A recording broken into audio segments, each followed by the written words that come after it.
Good morning दोस्तों, welcome to achievers study zone. आइए आज हम नंबर सिस्टम की ओर एक नए टॉपिक का शुरुआत कर रहे हैं आपके सामने। इसमें हम लोग बेसिक मेरा जो मुख्य फोकस होगा वो ये होगा कि हम किसी भी क्वेश्चन को ऑप्शन से कैसे सॉल्व कर सकते हैं। और किसी भी एग्जाम में क्वेश्चन हर तरह के आते हैं। कुछ क्वेश्चन जो होगा ऐसे ही देखकर भी बन जाएगा, कुछ क्वेश्चन जो है 30 सेकंड में बन जाएगा, कुछ क्वेश्चन के लिए 1 मिनट भी देना पड़ेगा, कुछ क्वेश्चन के लिए 2 मिनट, कुछ क्वेश्चन ऐसे भी आते हैं जो बनते ही नहीं। तो हर क्वेश्चन का लेवल अलग अलग होता है। तो हम देखेंगे कि कौन सा ऐसा क्वेश्चन आएगा, हम कैसे समझेंगे कि ये क्वेश्चन 30 सेकेंड वाला है, ये क्वेश्चन 60 सेकेंड वाला है, कि ये क्वेश्चन 2 मिनट वाला है। तो वो सब चीज़ तभी आप सोच पाइएगा जब आपको नंबर सिस्टम का कंप्लीट नॉलेज हो। वो भी नंबर सिस्टम में ये जो 4-5 टॉपिक हैं, इनका अगर आपको कंप्लीट नॉलेज है तो आप किसी भी क्वेश्चन को बस देखकर उसके सब कुछ, उसके ऑप्शन और उस क्वेश्चन के स्ट्रक्चर को देख के आप बता सकते हैं कि ये क्वेश्चन कितने मिनट में बनने वाले हैं। तो एग्जाम में कुछ क्वेश्चन छोड़ने वाले भी आते हैं, वही आपको देखना है कि कौन सा क्वेश्चन जो है एग्जाम में छोड़ने वाले आ रहे हैं और जो कौन सा ऑप्शन से ही सॉल्व हो जा रहा है बिना कोई पेन पेपर उठाए। तो उस क्वेश्चन को हम 30 सेकंड में बनाएंगे, तभी तो आगे वाले क्वेश्चन पे हम समय दे पाएंगे। ठीक है, तो इन्हीं चीजों को ध्यान में रखते हुए हम एक सोचे, क्योंकि बहुत सारे लोग मेरे बारे में नहीं भी जानते होंगे, जो नए होंगे नहीं जानते होंगे। हम आपको बता दें कि मेरा जो सिलेक्शन प्रोफेशनल टीचर नहीं है, मेरा सिलेक्शन एसएससी सीजीएल के तहत ऑडिटर पोस्ट पर हुआ है। अभी हम रांची में कार्यरत हैं और यहीं कार्य करते हैं और थोड़ा थोड़ा ऐसे ही कभी कभी मन करता है। तो ये मेरा एक हॉबी है, शौक है, नहीं कोई हम कोई प्रोफेशनल टीचर नहीं है, एक शौक है। पहले से हम पढ़ाते आ रहे हैं, इसलिए अभी भी मेरा एक लगाव है पढ़ाई के साथ, टीचिंग लाइन के साथ, और कुछ खास ऐसा कोई बात नहीं है। इसके पहले हम आपको बता दें कि अभी जो है मेरा जो है अभी जो हम कार्य कर रहे हैं वो हम ऑडिटर पोस्ट पे काम कर रहे हैं रांची में। इस जॉब के ठीक पहले हम स्टेशन मास्टर के तौर पे काम करते थे कोलकाता जोन में, और उस जॉब के ठीक पहले आपको दिल्ली में CPWD नाम का एक डिपार्टमेंट है जहां LDC के थ्रू मेरा सिलेक्शन हुआ था 2015 में। वहाँ कार्यरत, वहाँ भी ज़्यादा दिन नहीं काम किए थे, कुछ दिन काम करके फिर उसके बाद स्टेशन मास्टर में, फिर आके यहाँ पे आके होल्ड किए हुए हैं। चूँकि ये ठीक ठाक जॉब है तो फिर अब आगे का आगे सोचा जाएगा, है ना। तो आप जो हम बताएंगे इसको आप हल्के में नहीं लेना है, क्योंकि ये जो भी मेथड हम बताएंगे, जिस मेथड से हमने सिलेक्शन लिया है इतने सारे एग्जाम्स में, और भी ये तो हो गया फाइनल सिलेक्शन, और भी बहुत सारे सिलेक्शंस हैं जिसका हम अब यहाँ पे जिक्र नहीं करेंगे। आने वाले टाइम में हम जिक्र करेंगे कि कौन सा में क्या हुआ, कैसे जॉब तक हम पहुँच सकते हैं, सारी बातें डिटेल में आप जानेंगे यहाँ पे। तो आइए मैथ्स को जो आज हम नंबर सिस्टम लेके आए हैं आपके सामने, इस चीज़ को हम शुरू करते हैं। आइए समझिए इसको। मेरा जो फोकस होगा नंबर सिस्टम पढ़ाने पर वो होगा कि कैलकुलेशन को कैसे आसान करें और फिर किसी क्वेश्चन को ऑप्शन से सॉल्व कैसे करें। इसके लिए हमें सबसे पहले जानना होगा रिमाइंडर थ्योरम। रिमाइंडर थ्योरम तो बहुत बड़े अपने आप में टॉपिक है। नंबर सिस्टम का 70% अगर कहें तो रिमाइंडर थ्योरम ही है ना। तो रिमाइंडर थ्योरम, उसके बाद डिजिबिलिटी रूल आता है, यूनिट डिजिट से क्वेश्चन सॉल्व हो जाता है। ऐसे ही डिजिटल सम बहुत इंपॉर्टेंट, सबसे इसमें इंपॉर्टेंट यही है। बेसिक अप्रोच अप्रोक्सीमेशन, अगर आपका यूनिट डिजिट से नहीं हो रहा है, डिजिटल सम से नहीं हो रहा है, डिजिबिलिटी रूल से नहीं हो रहा है, तो उस केस में आपका बेसिक अप्रोच ही काम करेगा और अप्रोक्सीमेशन मेथड से आप उसको सॉल्व कर सकते हैं। ठीक है, उसके बाद जब ये चीज़ें हम लोग पढ़ लेंगे तो उसके बाद हम नंबर सिस्टम, जो रियल नंबर सिस्टम है उसकी ओर बढ़ेंगे। उसमें हमारा फ्रैक्शन आ जाएगा, कौन सा फ्रैक्शन क्या है, बड़े बड़े फ्रैक्शन को हम कैसे हम छांट सकते हैं, कौन सा हमारा बड़ा है, कौन सा हमारा छोटा है। रेकरिंग आप जानते होंगे, कोई भी एक डेसिमल कवा पार्ट जो अनंत तक जाते रहा हो उसको हम रेकरिंग के थ्रू डिनोट करते हैं। उसको भी हम देखेंगे कैसे रेकरिंग को हम फ्रैक्शन में चेंज करते हैं। उसके बाद जो है स्क्वायर क्यूब को कैसे हम इजीली फाइंड कर सकते हैं, स्क्वायर क्यूब रूट कैसे निकाल सकते हैं, क्यूब कैसे निकाल सकते हैं, स्क्वायर रूट कैसे आसानी से निकाल सकते हैं, किसी भी बड़े नंबर को हम स्क्वायर में कैसे बदल सकते हैं इजीली, वो उन सब चीज़ों के बारे में बात करेंगे स्क्वायर एंड क्यूब में। और ये हमारा सर्च इंडेक्स, ये भी बहुत अच्छा है। अलजेब्रा का मैक्सिमम पार्ट इसी में भी कवर हो जाता है। आप ये पढ़ लेते हैं कंप्लीटली रूप से तो अलजेब्रा आपको पढ़ने में बेहद आसानी होगी। तो इस टॉपिक को आप इग्नोर नहीं कर सकते। नंबर ऑफ जीरो बहुत बार ऐसा, ये ज़्यादा इंपॉर्टेंट तो नहीं है लेकिन कभी कभी एसएससी के पीटी में देखा जाता है कि मिल जाता है। ये रेंडमली आता है, रेगुलर नहीं आता। रेगुलर बेसिस पे आने वाले जो हैं वो है आपका डिजिबिलिटी रूल से सवाल आते हैं और एक जो है यूनिट डिजिट से आता है। ठीक है, रेगुलर बेसिस पे हमारा क्या आता है, डिजिबिलिटी रूल और यूनिट डिजिट से आता है। तो इस चीज़ों को आप देखना है।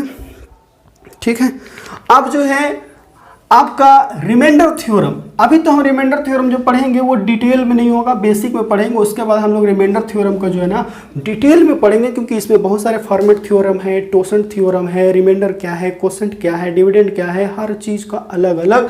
और एक जो है इसमें फैक्टर्स एंड डिवाइजर्स, ये भी रिमाइंडर थ्योरम का ही पार्ट है। फैक्टर्स क्या होता है, डिवाइजर क्या होता है, how many factors of this number, कितने ऐसे संख्या हैं जिनको डिवाइड कर सकती है, कितने, उन सारे डिवाइडर का सम क्या होगा, उन सारे डिवाइडर का मल्टीप्लिकेशन क्या होगा, इनके सारे जितने भी डिवाइजर हैं, मान लेते हैं 36 है तो 36 के कुल कितने डिवाइजर है, पहला क्वेश्चन।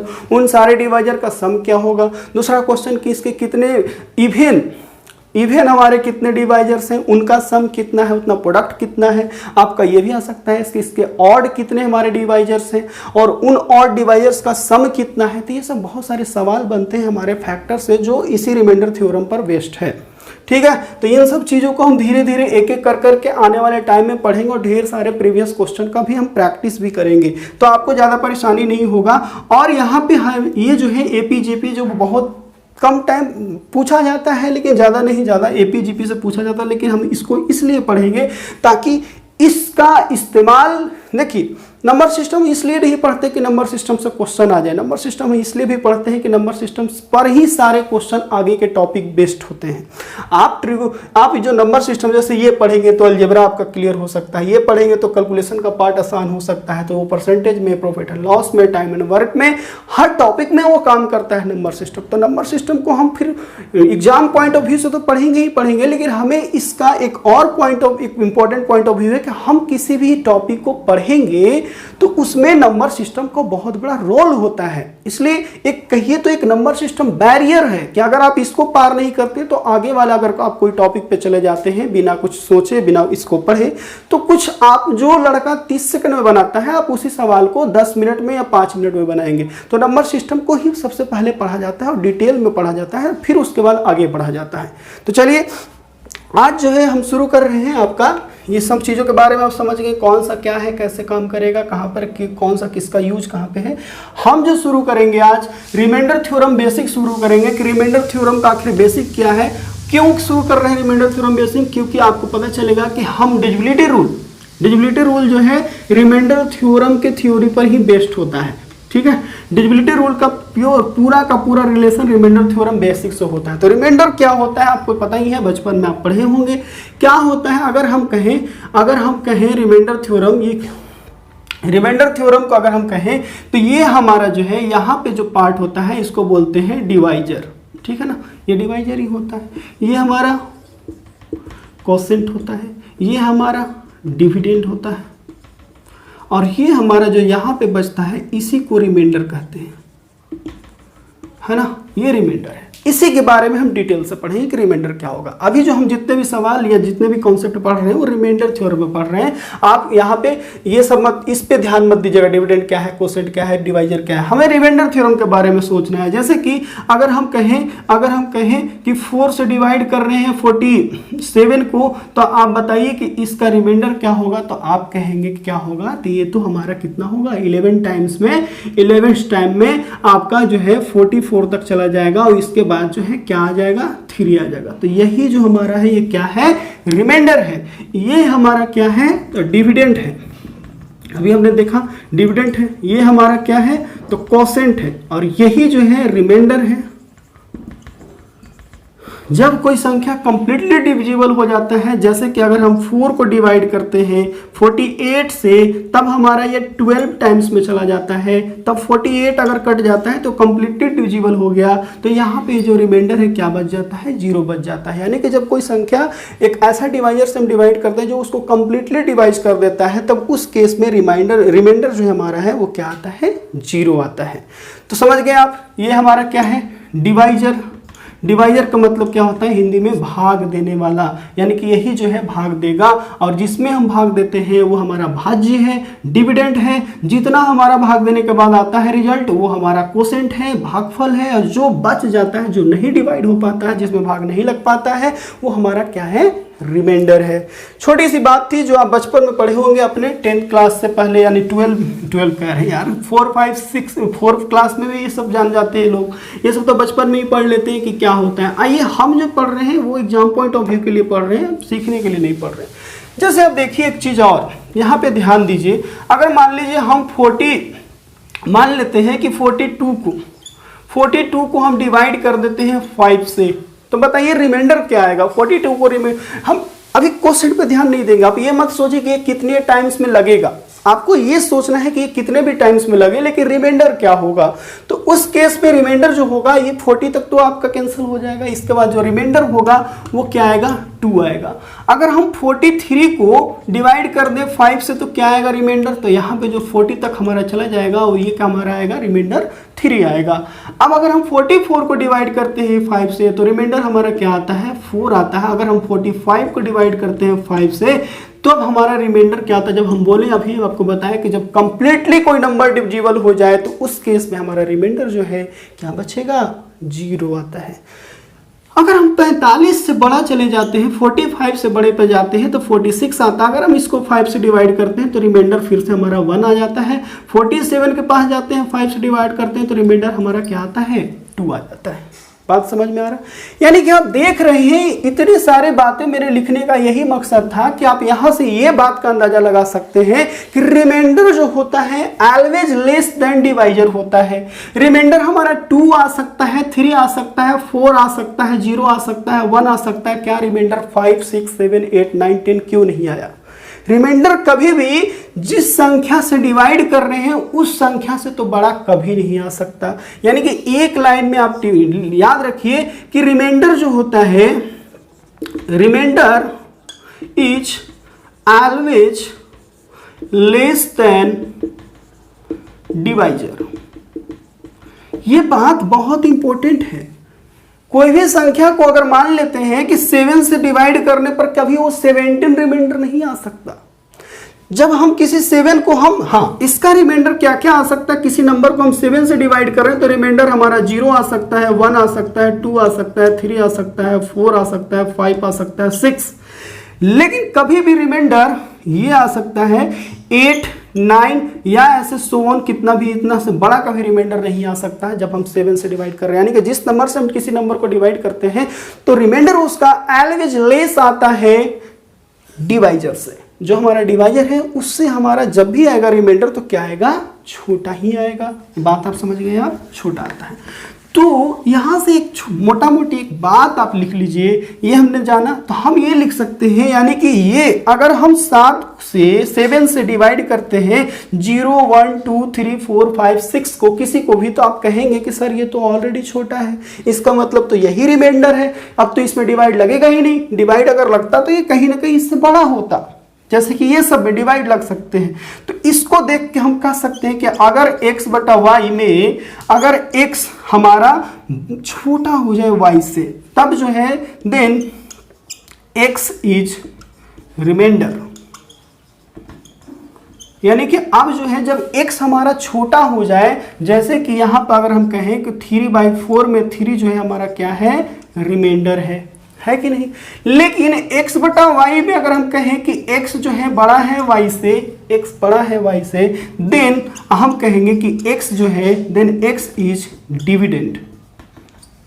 क्या है, डिविडेंड है। जैसे कि 5/4 में 5 को हम रिमाइंडर नहीं कह सकते, 5 चूंकि ये अभी 1 टाइम्स में इसमें लगने लायक है, इसका अभी ये डिवाइड हो सकता है, अभी इसका ये स्थिति नहीं आया कि डिवाइड नहीं हो सकता, डिवाइड हो सकता है। तो इस केस में इसको कहेंगे कि ये हमारा डिविडेंड है। बात समझ में आ गई आपको, छोटी सी बात मोटा मोटी समझ में आ गया ना आपको, कि देखिए reminder always less than divisor होता है, डिवाइजर से हमारा रिमाइंडर छोटा होता है। दूसरा बात, अगर हमारा फ्रैक्शन का कोई पार्ट, जैसे कि हम कहें कि बताइए 15/17 को अगर हम 15 को 17 से डिवाइड करें तो रिमाइंडर क्या आएगा, तो आप कहेंगे कि सर रिमाइंडर तो हमारा 15 ही आएगा, क्योंकि अब तो ये लगने की इसकी कोई संभावना ही नहीं है, अब ये लगेगा ही नहीं। इसका मतलब रिमाइंडर रिमाइंडर जो है चूंकि ये 17 से छोटा है लगेगा नहीं, अब आगे कटने वाला नहीं है। इस केस में हमारा रिमाइंडर जो है 15 ही रहेगा। 16 को भी डिवाइड कर देंगे 17 से तो आप कहेंगे कि सर रिमाइंडर क्यों बेवकूफ बना रहे हैं, रिमाइंडर तो 16 ही है। अगर हम 17 को डिवाइड कर दें 17 से तो आप कहेंगे कि सर रिमाइंडर अभी कंप्लीटली 1 टाइम्स में डिवाइड कर दिया गया तो चला गया, तो यानी कि रिमाइंडर कुछ नहीं आएगा, यानी कि 0 आएगा। लेकिन अभी तक ये सब के सब रिमाइंडर है। जैसे ही हम 18 को आप कहेंगे कि बताइए 17 से डिवाइड करेंगे 18 को, तो आप कहेंगे कि नहीं अब तो ये 1 टाइम्स में लगेगा, 1 टाइम्स में लगेगा तो रिमाइंडर हमारा क्या आ जाएगा, 1 आ जाएगा। यानी कि हम जब किसी भी फ्रैक्शन पार्ट को देखते हैं x बटा वाई के फॉर्म में, x बटा वाई के फॉर्म में, जब हमारा x इस y से बड़ा है तब तक तो ये डिविडेंड है, लेकिन x जब हमारा y से छोटा है तब तो हमारा क्या है, ये रिमाइंडर है, उस केस में डिवाइड नहीं होगा। बात समझ में आ गया आपको? छोटी सी बात आपको समझ में आई?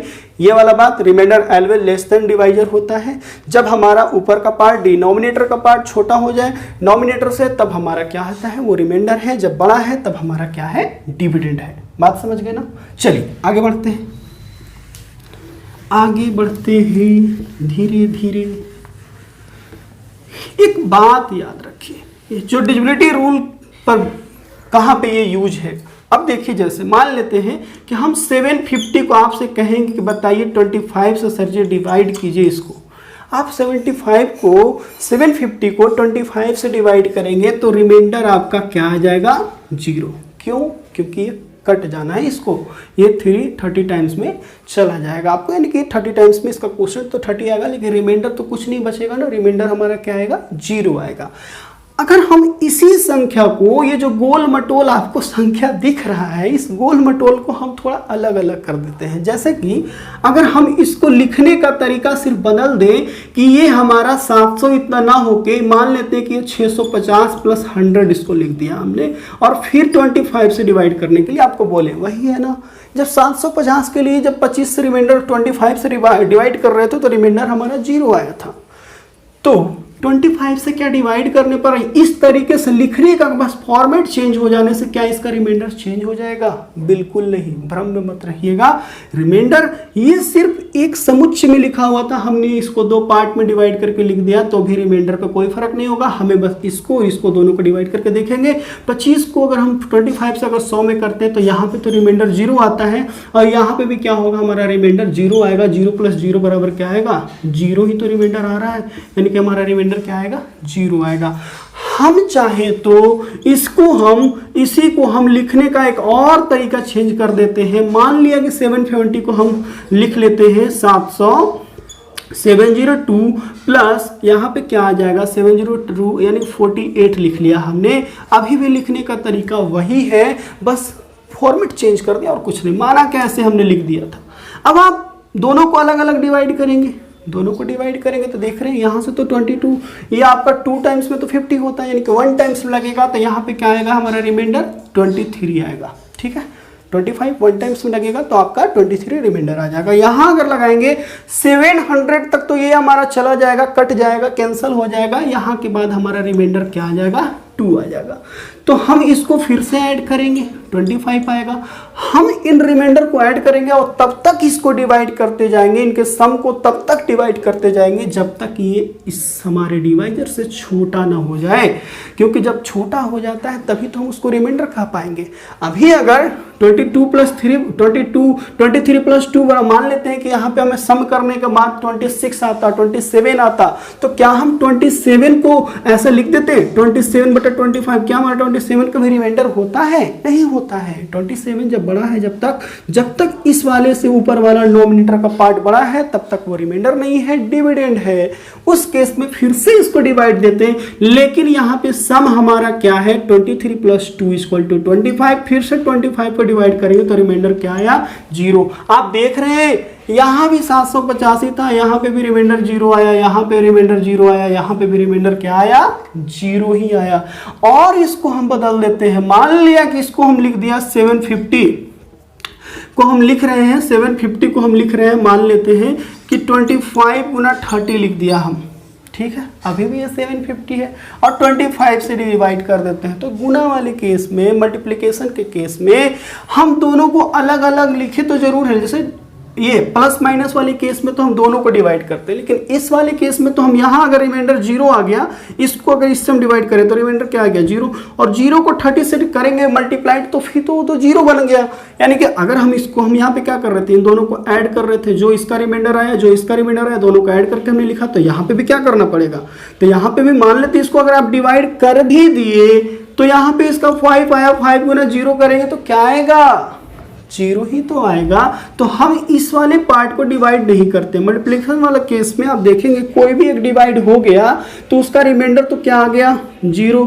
अब 0 आ गया तो आगे वाली संख्या को क्यों डिवाइड करेंगे, जब डिवाइड करेंगे तो कुछ भी नंबर देगा वो फिर से मल्टीप्लाइड होना है उसको 0 से होगा तो क्या होगा, फिर से 0 आ जाएगा। यानी कि जब एक संख्या हमारा कोई भी मल्टीप्लिकेशन का केस में एक संख्या डिवाइड हो जाता है किसी भी डिवाइजर से कंप्लीटली, तो आगे वाले संख्या को डिवाइड मत कीजिए। क्यों, क्योंकि कुछ भी आएगा, मान लेते हैं यहाँ पे 30 भी आता है तो गुना करने से तो 0 ही आता है, तो क्यों करें हम इसको डिवाइड, क्यों हम अपना टाइम बर्बाद करें। हम यहाँ पे क्या लिख देंगे कि रिमाइंडर हमारा 30 गुना 0 बराबर 0, 25, यानी कि रिमाइंडर क्या आ गया 0 आ गया। बात समझ में आई आपको। यानी कि लिखने के तरीके बदलने से हमारे रिमाइंडर पर कोई फर्क नहीं पड़ता। ऐसे ही हम आगे देखते हैं, बात समझ गए आप, रिमाइंडर कभी चेंज नहीं होता।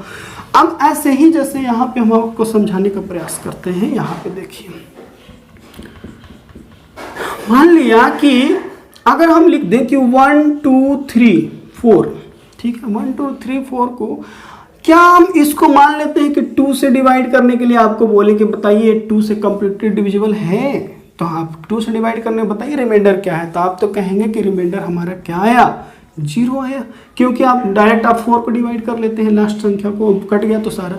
आखिर ठीक है, हम यहाँ पे क्या लिखेंगे, इस संख्या को अगर हम ओपन करने का कोशिश करेंगे तो क्या लिख पाएंगे इसको ओपन करके। ये जो 1 है क्या 1 है, 1 नहीं है, ये 1000 है, 1000 है। ये क्या 2 है, नहीं 200 है, 200 लिख दिया, ये सभी लिख सकते हैं। 3 क्या 3 है, नहीं 30 है। ये 4 क्या 4 है, नहीं ये हमारा 4 ही है क्योंकि यूनिट प्लेस पर है। यहाँ हम इस संख्या को ऐसे भी लिखेंगे तो भी ये 1234 ही होगा। 1000 प्लस 230 प्लस 4 करेंगे तो 1234 ही तो आएगा। तो यानी कि हमने जैसे 750 को 650 प्लस 100, यहाँ पे 702 प्लस 48, यहाँ पे मल्टीप्लिकेशन के केस में लिख दिया, तो क्या हम इस नंबर को ऐसे नहीं लिख सकते हैं, लिख सकते हैं, क्योंकि ये 1000 है, ये 200 है, ये 30 है, ये 40 है, तब सबको जुटता है, तब ये 1234 आता है। 2 से डिवाइड कर दिया हमने। अब आइए, अब हम जैसे यहाँ पे काम कर रहे थे, सबको अलग अलग डिवाइड कर रहे थे, तो यहाँ इसको डिवाइड करेंगे तो रिमाइंडर क्या आएगा 0, इसको डिवाइड करेंगे तो क्या आएगा रिमाइंडर 0, इसको डिवाइड करेंगे तो 15 टाइम्स में जाएगा तो रिमाइंडर क्या आएगा 0। यहाँ से यहाँ पे डिवाइड करेंगे तो क्या आएगा 2 टाइम्स में रिमाइंडर भी लग जाता है, तो इसलिए हम कहते हैं कि रिमाइंडर हमारा क्या आ गया 0 आ गया। समझ गए ना आप। तो ऐसे ही आगे बढ़ते हैं। मान लिया हम क्यों कहते हैं कि लास्ट डिजिट ही हमारा क्या होना चाहिए, जैसे कि ये बात आप समझ गए। जैसे अभी उस चीज को अभी थोड़ा देर के लिए छोड़ देते हैं, होल्ड पे रखते हैं उसको। अगर मान लेते हैं कि 5 को अगर डिवाइड करते हैं, मान लेते हैं 3 से, तो क्या आता है रिमाइंडर बताइए। अगर इसको हम डिवाइड करते हैं तो रिमाइंडर हमारा क्या आ जाता है 0 आ जाता है, तो 25 टाइम्स में चला जाएगा। अगर हम इसको 72 को अगर हम डिवाइड कर लेते हैं, 72 मत लिखिए, 73 को अगर हम कहें कि 73 को डिवाइड करते हैं 3 से, तो क्या आएगा रिमाइंडर, तो ये 72 तक तो चला जाएगा, लेकिन हमारा रिमाइंडर क्या आ जाएगा 1 आ जाएगा। अब इसी में क्वेश्चन ये जोड़ देता है, क्वेश्चन ये जोड़ देगा दोस्त कि आपको कहेगा कि हम अगर 73 को 3 से डिवाइड करते हैं तो रिमाइंडर 1 आता है। अगर इस संख्या को डबल कर दे, इस संख्या को 3 गुना कर दे, इस संख्या को 3 टाइम्स कर दे, 4 टाइम्स कर दे और उसमें 2 ऐड कर दे, तो क्या रिमाइंडर आएगा। तो हमने क्या कहा था कि लिखने के तरीका बदल जाने से रिमाइंडर क्या होगा, वही उस तरीके से, जैसे कि मान लेते हैं 73 को 3 से डिवाइड कर रहे थे, ठीक है, 73 को 3 से डिवाइड कर रहे थे, तो अब जो है 73 को अभी तक तो हम 3 से डिवाइड कर रहे थे तो रिमाइंडर हमारा 1 आ रहा था, लेकिन ये कह दिया कि अगर हम इस संख्या को 2 गुना कर दें तो 2 गुना लिख दिया हमने, और क्या तो 2 गुना कर देंगे तो क्या आएगा रिमाइंडर हमारा। अब हम क्या कहे थे कि देखिए ऐसा हो तो दोनों में डिवाइड करते हैं, तो यहाँ से इसको डिवाइड किए तो 1 ये 2, तो हमारा फिर से रिमाइंडर क्या आ जाएगा 2/3, यानी कि रिमाइंडर कितना आ जाएगा 2 आ जाएगा। यानी कि संख्या को दुगुना करना कहा जाए, आपको कहेगा कि संख्या को ना हम n को डिवाइड कर रहे थे 7 से, तो रिमाइंडर हमारा क्या आ रहा था 5 आ रहा था।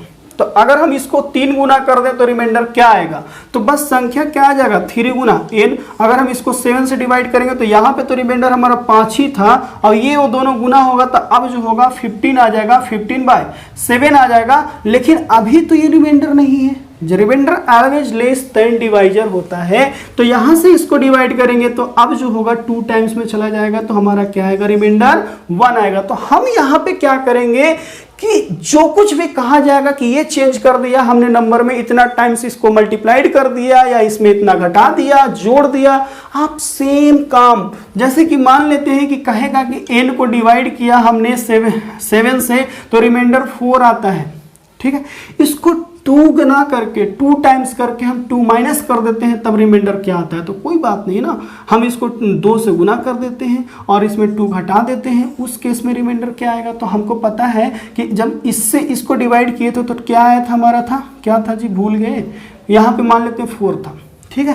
तो अब ये क्या हो गया, अब हम क्या बताए थे कि सबको अलग अलग हम गुना करते हैं, जो जैसा हो उसको कर देते हैं। यहाँ से अब ये जब गुना होगा तो 4 को 2 से गुना करेंगे, 8 - 2 बराबर क्या आएगा, 8 - 2 बराबर क्या आ जाएगा 6, यानी कि 6/7। ये देखिए अब छोटा हो गया, यानी कि रिमाइंडर हमारा क्या आ जाएगा 6 ही आ जाएगा। ऐसा सवाल आता है कि इसको दुगुना कर दिया जाए, 3 गुना कर दिया जाए, या इसको क्या कर दिया जाए भाई, तो घटा दिया जाए या ये कर दिया। तो आप ज़्यादा मत सोचिए, आप जो भी रिमाइंडर पहले से आया हुआ था उसी को दुगना कर दीजिए, उसी को 2 टाइम्स 3 टाइम्स जो भी कहा जाए, जो घटाने के लिए कहा जाए, जो प्लस माइनस करने के लिए आपसे कहा जाता है, वही काम क्या कर दीजिए रिमाइंडर के साथ कर दीजिए। क्योंकि देखिए हमने डायरेक्ट इसको इससे गुना किया, फिर इसका जो प्रोडक्ट आया उसमें से हमने 2 माइनस किया है, हमें इस नंबर से तो कोई लेना देना ही नहीं था। हमने कहा कि ये 4 हमारा रिमाइंडर आया था, तो 4 गुना 2 किए तो क्या आया 8, 8 - 2 बराबर क्या आया 6। तो हम क्या नंबर को कहीं ढूंढ उससे पूछने गए तुम क्या हो, नहीं हो,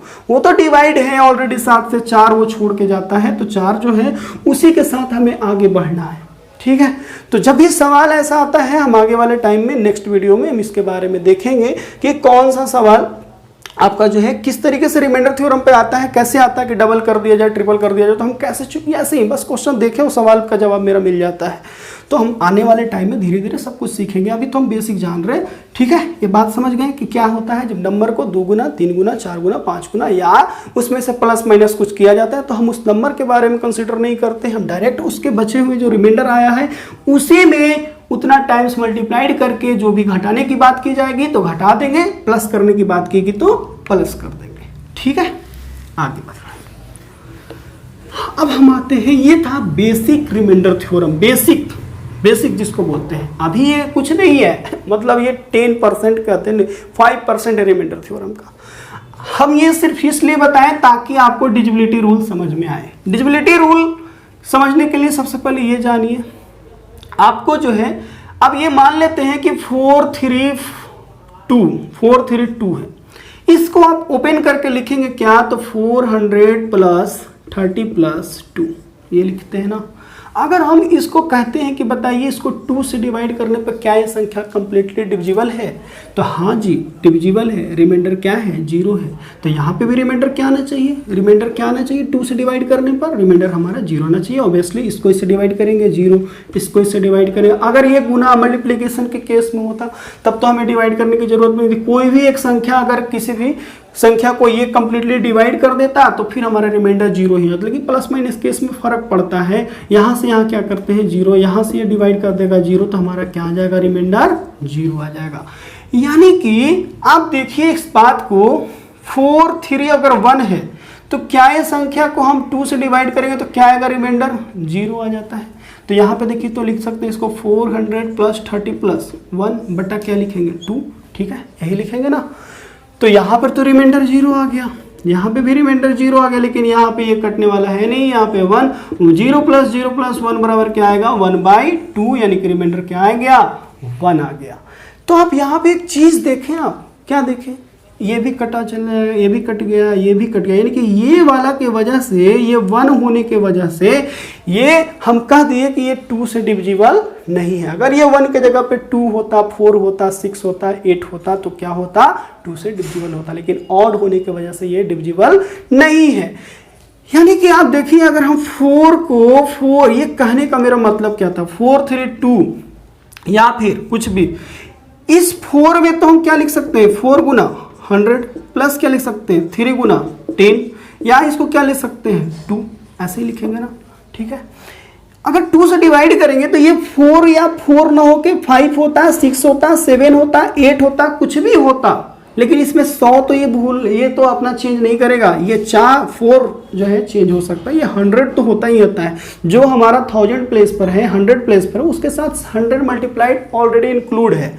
जो हमारा 10th प्लेस पर है उसमें हमारा 10 जो है मल्टीप्लाइड है, आप कुछ नहीं कर सकते इसमें, वो 10 मल्टीप्लाइड है। जो यूनिट डिजिट में है उसमें 1 मल्टीप्लाइड है। किसी भी संख्या को जैसे 1 है 1 है 1 है 1 है, तो इसको हम कह सकते हैं कि ये 1 नहीं, इसको हम बोलते हैं place value. Place value face value हम जानेंगे। ये 1 नहीं है, 1000 है, और ये क्या है 1 नहीं है, ये 100 है, ये 1 नहीं है, ये 10 है, ये 1 नहीं है, ये क्या है 1 है। इसके अगर हम प्लेस वैल्यू के हिसाब से किसी डिजिट को देखते हैं तो उसका वैल्यू एक्चुअली में 1 1 1 दिखने में लग रहा है, लेकिन ये 1 1 नहीं है, ये 1 1 नहीं 10 है, ये 1 1 नहीं 100 है, ये 1 1 नहीं 1000 है। बात समझ गए हैं? ये प्लेस के स्थान की वजह से हमारा जो है सबका वैल्यू जो है चेंज हो जाता है। बात समझ गए? यानी कि इसी को बोलते हैं प्लेस वैल्यू। प्लेस वैल्यू का मतलब क्या होता है? Local value. प्लेस वैल्यू का मतलब कौन सा डिजिट किस जगह पर एग्जिस्ट करता है, उसके हिसाब से उसका वैल्यू क्या है। जैसे कि 2 3 4 5, ये 5 तो 5 है, लेकिन ये 4 को हम 4 नहीं कर सकते हैं। अगर हम देखें इसको प्लेस वैल्यू के हिसाब से, 4 अगर दूर से देख रहे हैं तो चलो ठीक है, इसके चेहरे पर 4 है, इसके चेहरे पर 3 है, इसके चेहरे पर 2 है, लेकिन हम इसका पोजीशन के हिसाब से देखते हैं। एक टाटा अंबानी भी आदमी है, हम भी अंबानी है, लेकिन वो कहाँ पर है, हम कहाँ पर है, उस हिसाब से देखते हैं, तो उसको बोलते हैं प्लेस वैल्यू के हिसाब से देखना, वो किस स्थान पर है, हम कहाँ पे हैं। ठीक है, तो प्लेस वैल्यू के हिसाब से हर आदमी का क्या होता है, वैल्यू पता चल जाता है। हर तो आदमी ही है, वैसे ही हर तो डिजिट है। ये भी 5 है, मान लेते हैं यहाँ पे 5 ही होता, 5 होता, ये भी 5 है, लेकिन ये भी 5 है, ये भी आदमी है, ये भी आदमी, लेकिन ये आदमी और ये आदमी में फर्क है, क्योंकि ये 5 ही है, लेकिन ये 5 नहीं है, 500 है। तो स्थान के हिसाब से जो वैल्यू होता है उसको बोलते हैं फेस, ये आपका लोकल वैल्यू, या फिर बोलते हैं स्थानीय मान, उसको हिंदी में बोलते हैं, उसको क्या बोलते हैं, लोकल या फिर प्लेस वैल्यू बोलते हैं। इससे भी सवाल आते हैं, यानी कि ये हमारा 2 नहीं है, 2 का साथ में गुना है, कितने डिजिट हैं, 3 डिजिट, तो 3 0 लिख देंगे। ये हमारा 5 नहीं है, 5 के साथ जो है 00 है। ये हमारा 4 नहीं है, 4 के साथ क्या है 10 है। ये 5 नहीं है, 5 के साथ 1 है। यानी कि ये जो है स्थान के हिसाब से, जो 1 पर होगा प्लेस पर तो 1 से गुना, जो 10th प्लेस पर है 10 से गुना, जो हमारा 100 पर है वो 100 से गुना, जो हमारा 1000 प्लेस पर है उसको हम 1000 से गुना, जो 10,000 के प्लेस पर है 10,000 से गुना, यानी कि वो हो जाता है फेस, ये आपका लोकल वैल्यू या फिर स्थानीय मान के हिसाब से वैल्यू। लेकिन अगर हम दूर से देखें तो ये 2 है, ये 2 है, ये 5 है, ये 4 है, ये 5 है, उसको बोलते हैं, क्या बोलते हैं, फेस। इसके चेहरे पर क्या है, तो 5 है, हम ये बोलेगा हम 4 हैं, ये बोलेगा 5 है, ये बोलेगा 2 है, लेकिन स्थान के हिसाब से देखते हैं तो ये। तो यहाँ से ये भी सवाल आ सकता है कि बताइए what is the sum of place value and face value of digit 2। इस संख्या में जो 2 डिजिट है उसका प्लेस वैल्यू और फेस वैल्यू का आप सम बताइए, डिफरेंस बताइए, मल्टीप्लिकेशन बताइए, इसका 2 टाइम्स बताइए। बहुत सारे सवाल इससे आते हैं। या आपसे पूछेगा कि what is the difference of place value the digit 5 which is, मतलब कि ये डिजिट के बारे में आपसे पूछेगा, क्वेश्चन आएगा। अब हमें क्वेश्चन थोड़ी नहीं याद है, है ना, हम तो हिंदी वाले स्टूडेंट, लेकिन फिर भी आपको कोशिश कर रहे हैं कि आपको बताइए। आपसे पूछेगा कि इस संख्या में जो हमारा 5 यहाँ पे है, यहाँ पे है, उन दोनों 5 का जो स्थानीय मान है, जो प्लेस वैल्यू है, उन प्लेस वैल्यू का डिफरेंस क्या है। तो ये जो 5 है, ये 5 नहीं है, 500 है, ये 5 तो 5 ही है। जो हमारा यूनिट डिजिट पर होता है उसका प्लेस वैल्यू फेस वैल्यू समान होता है, ठीक है। तो यहाँ पे इसका डिफरेंस क्या आ जाएगा, 495 आ जाएगा। ये आपसे ऐसा क्वेश्चन पूछा जाता है कि जो हमारा 7th प्लेस पर जो 5 है और 3rd प्लेस पर जो 5 है, उन दोनों का प्लेस वैल्यू का सम क्या होगा, डिफरेंस क्या होगा, मल्टीप्लिकेशन क्या होगा, उसको सम निकालने के बाद 2/9 उसका क्या होगा, आपसे पूछा जाएगा। जैसे ऐसे क्वेश्चन सवाल आजकल के में हम देखे हैं, आप देखिएगा कोई भी प्रीवियस में 2, 5, 4, 5, 2 आपसे पूछेगा कि इस नंबर में जो हमारा 4th प्लेस पर 5 है और 2nd प्लेस पर जो 5 है, उन दोनों का फेस वैल्यू का सम निकालिए और सम निकालने के बाद 7/9 उसका निकालिए। ऐसा सवाल कर देगा। यानी कि पहले जो पूछता था, यानी कि इसका जो हमारा क्या है, तो 5 के बाद कितने संख्या हैं, 3, तो 3 लिख देंगे। यहाँ ये 5 के बाद कितने हैं, तो 5 के बाद 0 है, यानी कि इसका जो प्लेस वैल्यू का सम आ जाएगा 50 आ जाएगा। अब आपसे ये सिंपल, पहले ऐसा सवाल पूछता था कि ये बस एक लाइन का पूछ लिया, अब हर एक सवाल में 2-2 सवाल पूछते हैं। तो अब यहां से आपको उसका इतना भी उसका मन नहीं भरेगा, आपको परेशान इरिटेट करना ही करना है, उसको इरिटेट करेगा ही करेगा। अब वो कहेगा कि ठीक है आप सम तो निकाल लिए, बड़ा होशियार है आप, निकाल लिए, अब आप इसको जरा 7/9 7/11 निकालिए। अब आपका परेशानी बढ़ गया, क्योंकि 11 से तो ये डिविजिबल है, चलिए ठीक है, ये नहीं है 11 से डिविजिबल, 11 से डिविजिबल नहीं है। तो इस केस में और कहेगा कि डेसिमल के 2 डेसिमल तक आपका है, मतलब डेसिमल के दशमलव के 2 स्थान तक का मान ज्ञात करें आप। अब आप वहां से फंस जाएगा। डेसिमल के बाद जो आंसर होगा बहुत नजदीकी देगा, यानी कि आपको इसको गुना करवा के और भागा दिलवा के वो रहेगा एग्जामिनर। तो आजकल के सवाल में बस सवाल वही है, पूछने का तरीका चेंज हो गए हैं कि बस वो आपको मल्टीप्लीकेशन की तरफ ढकेलते चला गया है। हम ये चीज गौर कर रहे हैं और बाकी कुछ नहीं कंसेप्ट। लेकिन आपका अगर तरीका ठीक होना तो सारे के सारे चीजों को आप क्या कर सकते हैं, हैंडल कर सकते हैं। तो ये सवाल पूछता है कि जो हमारा 4th प्लेस पर 5 है और 2nd प्लेस पर 5 है, उन दोनों का डिजिट सम नहीं, प्लेस वैल्यू का सम निकालिए और उसका 7/11 निकालिए। ये बात आप समझ गए। प्लेस वैल्यू फेस वैल्यू क्या होता है, जो दिखता है वही फेस वैल्यू। ये 2 है, ये 5 है, ये 4 है, ये 5 है, ये 2 है। लेकिन अगर हम बोलेंगे कि इस 5 का प्लेस वैल्यू क्या है, लोकल वैल्यू क्या है, स्थानीय मान क्या है, तो कुछ और हो जाएगा, इसका कुछ और हो जाएगा। ये था कुछ छोटी सी बातें प्लेस वैल्यू और फेस वैल्यू से रिलेटेड, जो इंपॉर्टेंट था, इसलिए हमने आपको इस सामने डिस्कस कर दिया कि और सवाल किस तरीके से बनते हैं, ये भी हमने सामने देख रखा है। हम फिर एक अलग बनाएंगे वीडियो, उसमें बताएंगे कि इससे सारे जो आए हैं सवाल उसके बारे में बात करेंगे, ठीक है। आइए फिर से हम अपने लौटते हैं उसी दुनिया में, रिमाइंडर थ्योरम की दुनिया में, ठीक है। तो हम क्या कर रहे थे कि 432 को हम जो है लिख सकते हैं 4 गुना 100, 3 गुना 10 प्लस यहाँ पे क्या होगा 2 होगा। ये 100 तो कोई हटा नहीं सकता, इस 100 को क्या आप हटा सकते हैं? ये जो 10 है इसके साथ इंक्लूड, क्या आप इस 10 को हटा सकते हैं? नहीं हटा सकते। हाँ, ये 3 को आप मान सकते हैं, ये 3 ना होकर 2 हो सकता है, 4 हो सकता है, 5 हो सकता है, 6 हो सकता है, कुछ भी। ये 4 हो ना होके 1 हो सकता है, 2 हो सकता है, 3, 5, 7 कुछ भी हो सकता है। क्या ये 100 चेंज होगा? ये अगर यहाँ पे 4 हो के 5, 6, 7, 8, 9 कुछ भी हो सकता है, लेकिन उस 9 के साथ भी 100 रहेगा। इस 3 के जगह पर 5 भी होता तो उस 5 के साथ 10 होता, क्योंकि वो प्लेस वैल्यू के हिसाब से उसका वैल्यू फिक्स्ड है कि ये 10 टाइम्स है और ये हमारा 100 टाइम्स है। इसमें कोई कुछ ये हमारा चेंजेस नहीं होगा। तो इसलिए हम लोग कहते हैं, क्योंकि इसमें जब 100 से गुना है तो 100 तो हम जानते हैं 2 से डिविजिबल है, यानी कि इसलिए कहते हैं कि ये 3rd वैल्यू डिसाइड नहीं करता। 3rd वाला जो हमारा डिजिट है वो डिसाइड नहीं करता कि 2 से डिविजिबल है कि नहीं पूरी संख्या। क्यों? क्योंकि ये वाला संख्या में तो 100 है और 100 तो ऑलवेज कटता ही कटता है। इस 4 हो या 5 हो, 6 हो, कुछ भी हो, कट रही है उसको। ये 3 के जगह पर 7 भी होता, कोई ऑड होता या इवन होता, कोई मतलब नहीं, क्योंकि इसके साथ एक क्या है, 10 है। और वो 10 इस नंबर में कुछ भी हो, वो तो 10 जब डिवाइड हो रहा है तो गुना वाले केस में क्या बताए थे, वो कोई भी नंबर होता है तो उससे कोई फर्क नहीं पड़ता, रिमाइंडर हमेशा 0 हो जाता है। फर्क तो हमारा इससे पड़ता है क्योंकि इसके साथ गुना में 1 है। अगर ये 2 ना होके 3 होता, 4 होता, 5 होता, 7 होता। तो अगर 2 होता तो आप कहते हैं कि सर ये तो कट जाता है, रिमाइंडर 0 आना का मतलब हो गया सारे जगह अगर रिमाइंडर 0 आ गए तो इसका मतलब ये संख्या कंप्लीटली डिविजिबल है 2 से। अगर रिमाइंडर नहीं आया तो डिविजिबल नहीं है। अगर ये 3 होता तो कहते ना ये तो नहीं कटेगा, ये नहीं कटेगा।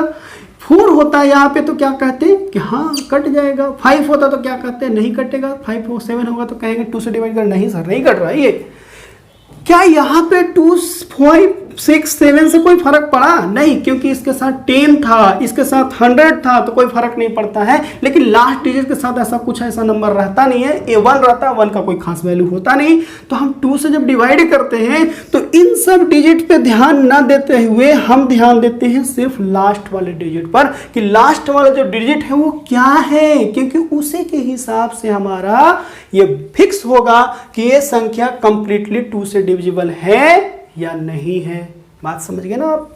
यानी कि अगर हम कहें 7, 7, 7, 7 और एक और नंबर कहें 7, 7, 7, 6, तो आप कहेंगे कि बताइए क्या ये 2 से डिविजिबल है? 2 से डिविजिबल है। तो आप जो कहेंगे ये कि सर ये तो कट जाता है क्योंकि इसमें 1000 है, इसके साथ 100 है, इसके साथ 10 है तो कट जाएगा। ये गड़बड़ कर दिया, ये 7 न होके 8 होता या 4 होता या 6 होता तो ये हम कहते हैं आराम से कि कट जाता, लेकिन ये गड़बड़ कर दिया। यानी कि हम कहने का मकसद ये था कि जब 2 से डिविजिबिलिटी का रूल चेक करते हैं तो इधर वाला जो हमारा लेफ्ट हैंड साइड का जो डिजिट्स हैं वो डिपेंड, उस पर कोई फर्क नहीं पड़ता। हमारा सिर्फ लास्ट डिजिट ये डिसाइड करता है कि ये संख्या 2 से डिवाइड होगा कि नहीं होगा। इसमें भी हमको इसको नहीं देखना है, सिर्फ इसको देखना है, क्योंकि इसके साथ तो 1000 है कटेगा, इसके साथ 100 है तो कट जाएगा, इसके साथ 10 है तो कट जाएगा, लेकिन इसके साथ क्या है 1 है। 1 है तो 1 से कोई फर्क नहीं पड़ता, ये 6 है इसलिए कट जा रहा, अगर 5 होता तो नहीं कटता। यानी कि कंक्लूजन मेरा ये था कि कैसे हम क्यों कहते हैं कि 2 से डिवाइड करने के लिए हम सिर्फ लास्ट डिजिट को देखते हैं।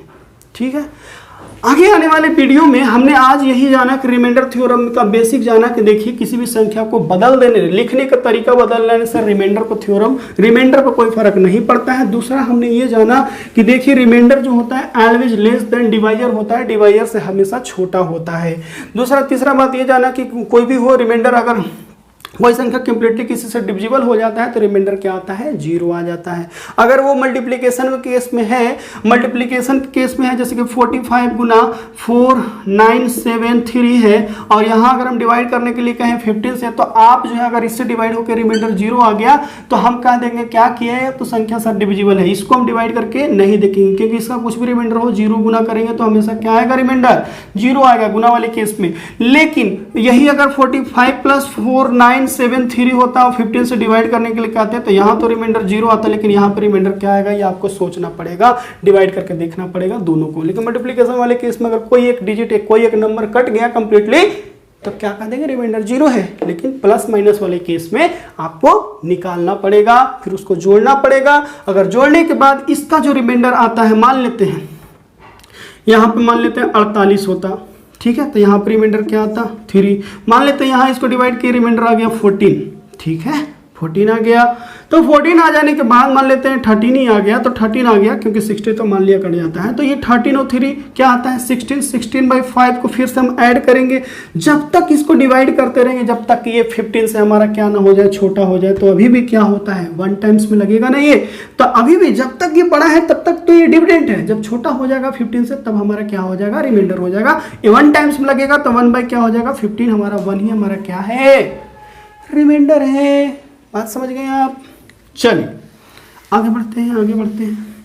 ये बात जाना, तो हम अभी तक डिविजिबिलिटी रूल में यही जानते हैं कि 2 से कटने का नियम, 4 से कटने का नियम क्या होता है, 8 से कटने का रूल क्या होता है, 5 से कटने का रूल क्या होता है, 25 से कटने का रूल क्या होता है, 3 से कटने का रूल क्या होता है, 9 से कटने का रूल क्या होता है, 6, 10 और ऐसे ही 12, 15, 72 और क्या होता है जी 99, इन सब का कटने का रूल क्या होता है, एंड द लास्ट 7, 11 और 13 इनका कटने का रूल इनका डिविजिबिलिटी का रूल क्या होता है, ये चीज़ जानना है, हमें पढ़ना है।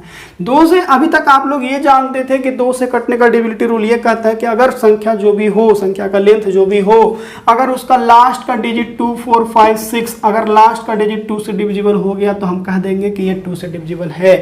अगर ये 4 से कटने का नियम का मतलब ये 4 से कंप्लीटली डिविजिबल है, वो 4 का मल्टीपल है, तब कब हम क्यों कहते हैं। यहाँ हम 2 वाले केस में हम सिर्फ लास्ट डिजिट को देखते हैं। क्यों देखते हैं, अभी हमने आपको इसको डिटेल में चर्चा कर रखा है, आप अभी देखिए। अगर हम 4 के क्यों कहते हैं कि लास्ट का 2 डिजिट पर फोकस कीजिए, इसको मत देखिए, इसको देखिए मत क्या है, इधर वाले क्या है, नहीं, हम सिर्फ लास्ट डिजिट को ही क्यों देखते हैं। 8 से जब डिवाइड करते हैं तो 2, 4, 5, 6 को, तो हम ये 3 डिजिट्स को से बनने वाले नंबर्स पर क्यों हम करते हैं फोकस। इधर वाला का क्यों नहीं वैल्यू होता, इधर वाले 3 डिजिट्स छोड़कर हमारे जितने भी लेफ्ट हैंड साइड में, हमारा जितने भी राइट हैंड साइड में, जो लेफ्ट हैंड साइड में जो हमारे डिजिट्स बचेंगे इधर वाले में, तो इसका क्यों नहीं वैल्यू होता, उसका क्यों हम लोग नजरअंदाज कर देते हैं। सिर्फ 3 डिजिट पे ही हमारा डिसाइड हो जाता है कि 8 से कटता है। 5 से कटने का रूल क्यों हम 5, 4, 6 में हम 4, 6 को नहीं देखते, सिर्फ 5 या फिर यहाँ पे मौजूद नंबर को हम देखते हैं, इसको हम इग्नोर कर देते हैं। 25 से डिवाइड करने के लिए क्यों हम लास्ट के 2 डिजिट को देखते हैं, बाकी सबको इग्नोर कर देते हैं। 3 और 9 से डिविजिबिलिटी के रूल में क्यों ऐसा होता है कि उनका सम ही अगर डिविजिबल हो 3 से या 9 से तभी वो डिविजिबल हो पाएगा, है ना। सम 3 और 9 से क्या कहते हैं कि sum of all digit should be divisible by 3 और 9। अगर वो सम, उनका डिजिट का सम 3 से डिविजिबल है तो संख्या 3 से कंप्लीटली डिविजिबल है। अगर उस संख्या का सम जो है 9 से डिविजिबल है तो संख्या पूरी तरीके से 9 से डिविजिबल है। क्यों आखिर हम मान लें कि ये 3 से और 9 से डिविजिबिलिटी का रूल यही क्यों होता है। इन सारे क्यों का जवाब हम नेक्स्ट वीडियो में देखेंगे। क्यों आखिर ये होता है कि देखिए, क्योंकि किसी भी क्वेश्चन को रट के अगर समझ के, क्योंकि ये बेसिक है, बेसिक मतलब बुनियाद, अगर जड़ आपका कमजोर होगा तो फिर ऊपर का फल कैसा लगेगा आप सोच सकते हैं। तो इसलिए हम हर एक चीज को, रिमाइंडर थ्योरम को तो कभी भी यूं हल्के में लेकर भागा नहीं देना चाहिए, उसको बहुत डिटेल में पढ़ना चाहिए। क्यों आखिर ऐसा होता है, क्यों ऐसा कहा जाता है, तो हम क्यों और कैसे, सबका सवाल का जवाब हम देंगे नेक्स्ट वीडियो में। तब तक आप हमसे बने रहिए। अगर आप चाहते हैं, ज़्यादा बेनिफिट चाहते हैं, तो आप जो है, जो हमारा ग्रुप का नाम है, जो हमारा चैनल का नाम है यूट्यूब का, वही हमारा ग्रुप का भी नाम है, जिसमें डेली आपको प्रैक्टिस करवाए जाते हैं। 9 बजे से हमारा 9 PM से हमारा जो है क्यूज चलता है पर डे, जिसमें 15 मैथ्स होते हैं, 15 रीजनिंग, 15 आपका इंग्लिश होता है। गिवन होमवर्क के हिसाब से जो आपको होमवर्क दिया जाता है उसी से हमारा क्या होता है, क्यूज का चलवाया जाता है।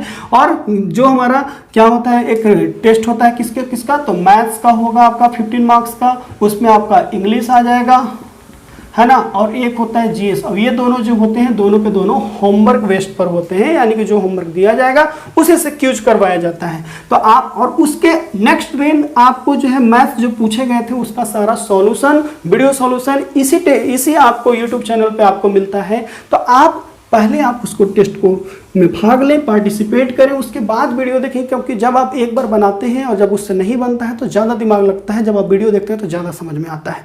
तो आप ज़्यादा बेनिफिट के लिए आप क्या कर सकते हैं, हमारे टेलीग्राम चैनल पर ऐड हो जाइए, जुड़ सकते हैं। उसके बाद वहाँ से आप डेली 9 बजे आप क्या करें, रात 9 बजे आप उसमें क्यूज में भाग लें, पार्टिसिपेट करें और क्यूज दें।